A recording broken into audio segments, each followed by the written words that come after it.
Hola, mi nombre es Jimena y hoy les quiero hablar un poco acerca de lo que dice Juan 13 del 1 al 20. Y aquí habla acerca de cuando Yeshua le lava los pies a los discípulos y es una manera de servicio a Dios y ya veamos, bueno, no sé, era algo que yo siempre me preguntaba así como de cómo puedo servir a Dios y creo que ya lo había mencionado como en otros videos y, y Dios en sí no necesita como que le andemos haciendo cosas porque pues Él es el Todopoderoso, pero nosotros le podemos servir cuando servimos a los demás. Pero justo en este pasaje me di cuenta de cómo podemos servir a los demás, pero de una manera diferente. Lo voy a dividir como en 3 puntos y el primero fue creo que el que más me sorprendió y es acerca de el inclinarse, el arrodillarse y podría ser hasta cierto punto también el humillarse, así como Yeshua lo hizo en el versículo, es que es del 1 al 20 todo el capítulo, digo todo el pasaje, quien lo quiera leer lo puede leer, pero aquí voy a leer algunos versículos. Y está en el versículo 5. Dice, luego echó agua en un... Ah, no, desde el 4. Así que se levantó de la mesa, se quitó el manto y se ató una toalla a la cintura. Luego echó agua en un recipiente y comenzó a lavarle los pies a sus discípulos y a secárselos con una toalla que llevaba a la cintura. Aquí una de las cosas que nos damos cuenta es que él se inclinó, o sea, para poder lavarle los pies a los discípulos, él tuvo que agacharse o arrodillarse de cierta manera ante sus alumnos, o sea, bueno, él era el maestro, ellos los discípulos, y tú dices, bueno, ¿por qué el rey de reyes iba a inclinarse, no? Y, y yo dije, bueno, o sea, había una de las maneras que me llamó la atención, les había dicho de este punto, era acerca del humillarse, porque había escuchado también una referencia a este pasaje que decía humillarse. Yo decía como de que eso suena casi casi a que te estén pisoteando ahí en el piso, no sé, como que me suena una palabra como muy fuerte, pero o sea, la definición del diccionario la busqué y dice, es hacer que una persona se sienta ofendida en su orgullo o en su honor. O sea, es cuando te dan ahí como en el mero orgullo y, y dices, bueno, o sea, qué difícil, ¿no? O sea, hay veces donde nosotros no nos agachamos ante una persona, no porque, o bueno, no nos arrodillamos ante una persona, no porque nos duela la rodilla, sino porque a veces nos duele el orgullo.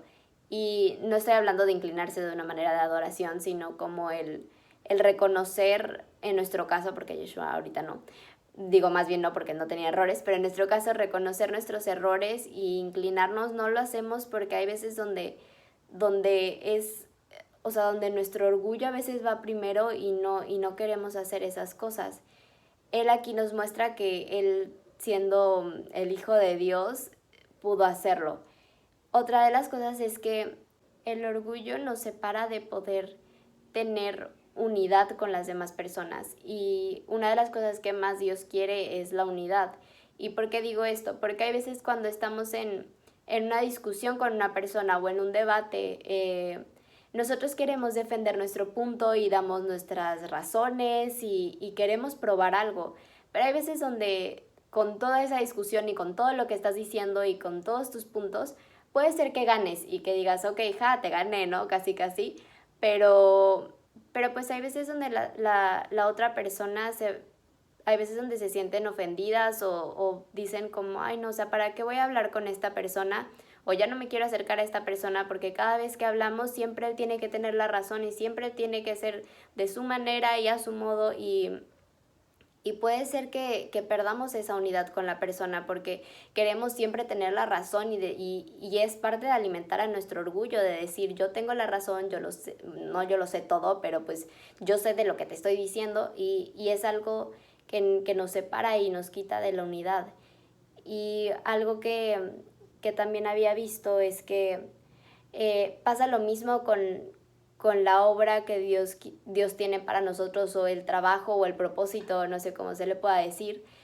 No solamente nos separa de las personas el orgullo, sino que también cuando nosotros somos orgullosos y no nos humillamos ante Dios, Él tiene un trabajo que quiere hacer con nosotros, pero Dios no puede trabajar con una persona que es orgullosa y que se cree que es lo máximo y todas esas cosas. O sea, Él, hay como dos maneras, ¿no? O sea, o nosotros nos humillamos ante Él, o suena feo, pero Él nos humilla y somos, y les voy a decir como por qué, ¿no? O sea, o nosotros reconocemos que pecamos, que tenemos errores y que ante Él no somos nada y no somos dueños de nuestra propia vida, o Él nos muestra eso, ¿no? O sea, o tú te das cuenta solito o Él te lo muestra y te lo puede poner de diferentes maneras, ya sea que te des cuenta en, no sé, en tal vez una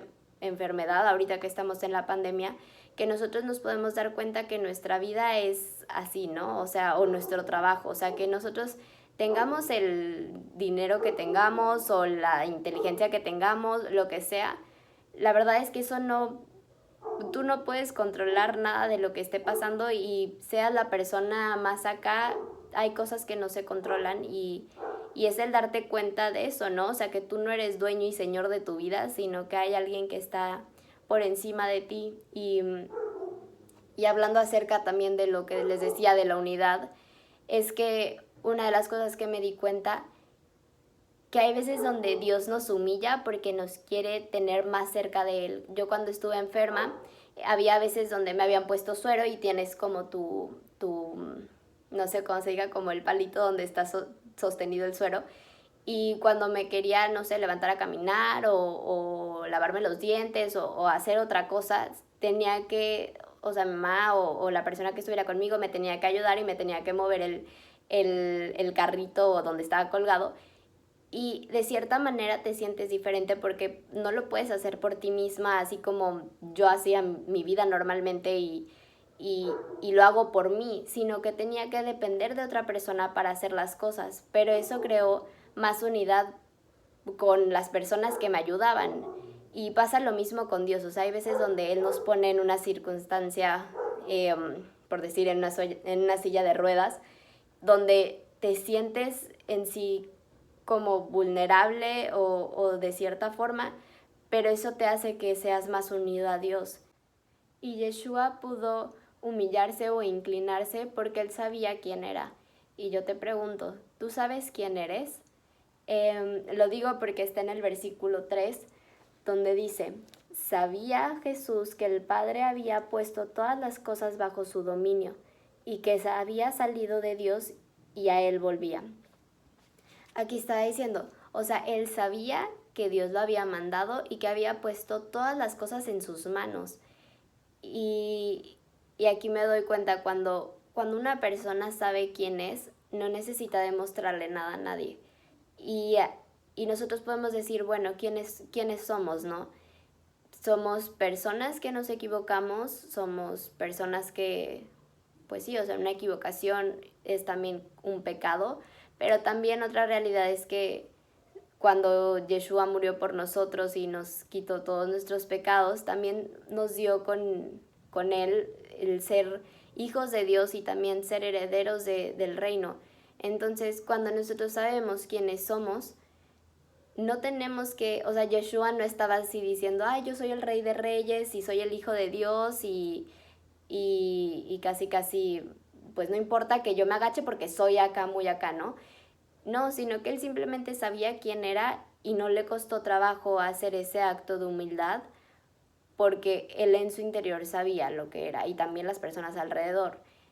Lo mismo pasa con nosotros tenemos que saber quiénes somos para poder hacer esos pasos. Y para terminar este punto, me gustó esta frase que dice que para el reino de Dios es más importante el amor y la unidad que tener razón. Tener razón entre paréntesis, el ser orgulloso, ¿no? O sea, hay veces donde no iba a importar lo que tú creas o lo que creas que está bien o que si de decir, nadie me pudo contradecir porque yo soy lo mejor de lo mejor. Eso la verdad es que no importa mucho, o sea, lo importante es que nosotros podamos tener amor con las demás personas, que podamos ser unidos como Dios nos mandó a hacer. Y para el segundo punto es ver correctamente la suciedad de los otros. Y puedes decir esto ¿por qué no? Pero en el versículo 9 nos habla acerca de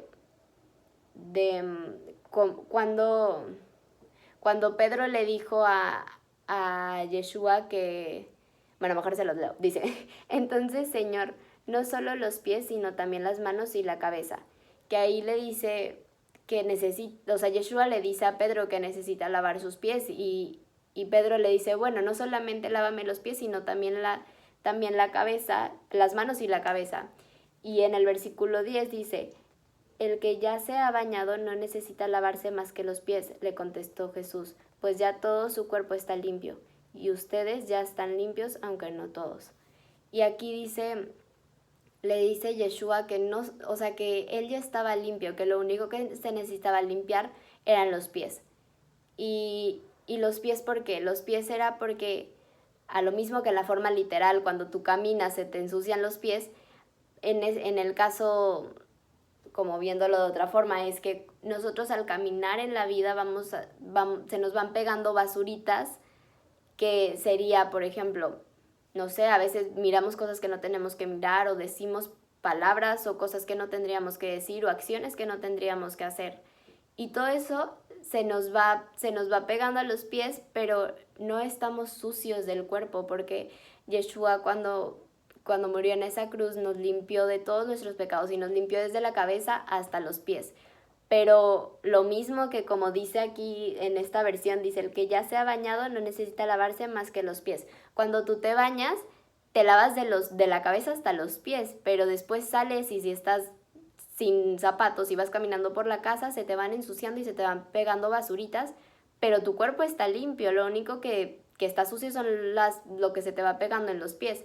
Es lo mismo, aquí nosotros ya estamos limpios y Dios nos ha limpiado, pero con las cosas que vamos haciendo a lo largo de nuestra vida hasta que nos muramos, vamos pegándole basuritas a nuestros pies y eso se tiene que limpiar y borrar. Entonces pues no borrar, más bien limpiar. Y es eso, ¿no? O sea, el ver correctamente, porque hay veces donde nosotros volteamos a ver a una persona y decimos, no, es que esta persona es un mentiroso, ¿no? O esta persona es, no sé, un traidor, o ponemos como en sí a toda la persona, o sea, no decimos, ay, es que esta persona, pues este día dijo una mentira, o no sé si este día, pero o sea, no, lo hacemos, en vez de decir que están sucios sus pies, decimos que todo él es sucio. Y la verdad es que Dios no nos manda a juzgar a las personas, sino a lavarle los pies a las personas, a decir, a no andarte fijando en los errores de los demás, sino a inclinarte y poder lavarle los pies a los demás y a saber que tus acciones que vas haciendo en la vida no te define como persona. Nosotros como creyentes o como hijos de Dios, somos hijos de Dios, cometemos errores, pero no por eso yo he desobedecido a mis padres, pero no por eso soy una desobediente, sino soy una hija de Dios que tengo errores, tengo basuritas en los pies, pero no estoy completamente sucia. No sé si me di a entender o ya me di mucho rollo, pero bueno, espero que sí se haya entendido. Y bueno, por tercer punto es que Yeshua vertió gracia. ¿Y por qué digo esto? Porque él lavó los pies de los discípulos, que lavó los pies de todos sus discípulos. Y entre todos los discípulos estaba Judas, que lo iba a traicionar y lo vendió. Estaba Tomás, que iba a ser incrédulo y no iba a creer que resucitó hasta verlo y poder meter sus dedos en las heridas de sus manos. Y también estaba Pedro, que lo iba a negar 3 veces, ¿no? Entonces Yeshua, sabiendo eso, aún así les lavó los pies y gracia es algo que sabemos, no es algo que no merecemos, y ponle que podríamos decir, bueno, ellos no se merecían que Yeshua hiciera ese acto de amor y ese acto de humildad hacia ellos, porque pues más tarde lo iban a traicionar o le iban a dar la espalda de cierta manera. Y a nosotros es lo mismo, o sea, hay veces donde con ciertas personas decimos, bueno, ok, voy a humillarme en cierta manera, voy a reconocer que hice esto mal, o le voy a pedir perdón, o lo voy a perdonar. ¿Pero para qué? Porque al rato sé que esa persona es una persona muy conflictiva y voy a volver a tener un pleito y la verdad es que no se lo merece, ¿no? Nosotros estamos llamados a seguir el ejemplo de Dios y así, digo, de Yeshua, y así como Yeshua hizo eso de tal vez no mereciéndose, hizo ese acto de amor, nosotros también, aunque creamos que esa persona no se lo merece, tenemos que hacer lo que Yeshua hizo. Y si lo pudiera resumir en tres, bueno, esos 3 puntos en algo más pequeño, sería primero el humillarse o inclinarse así como Yeshua lo hizo, que es, no sé, tal vez pedir perdón, perdonar o reconocer un error. De segundo punto sería ver correctamente la suciedad de las demás personas, no calificar a la persona por completo por las pequeñas fallas que pueda tener, sino poder ayudarlo a esas pequeñas fallas, y así como Dios nos ve de una forma completa y no nos tacha y no nos juzga por nuestros pequeños errores, así tampoco nosotros con las demás personas. Y como tercera, tener gracia con las demás personas, así como Dios también la tuvo con nosotros. Y pues eso, ¿no? O sea, ser misericordiosos y perdonar a las personas cuando a nuestro parecer, porque pues puede que sea diferente, pero a nuestros ojos no se la puedan merecer, ¿no? Y bueno, espero que les haya ayudado y nos vemos después. Bye.